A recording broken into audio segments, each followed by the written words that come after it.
Yeah, I think like on a horizon perspective, these things are picked up.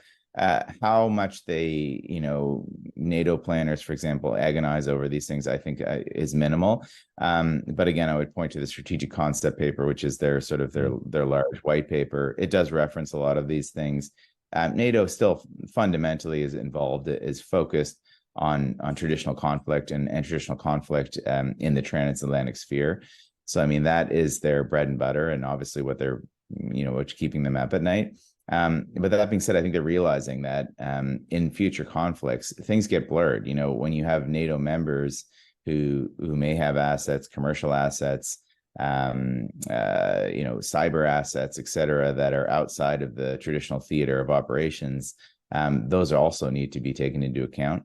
And I think the second piece that they find, and this probably is heightened a bit after Russia's war in Ukraine, is the coordination between Russia and China. So especially with Russia relations completely falling off the cliff, that piece on Russia-China coordination, and we could have a whole other podcast to talk about how real that is and how, is it real, is it artificial, and which way will it go? But I think no matter what you think about it, there are some significant alignments happening of late, both in the military realm, in the political realm, in the diplomatic realm, business realm. So I think that we do need to pay attention to that, and I think NATO is looking at that piece as well.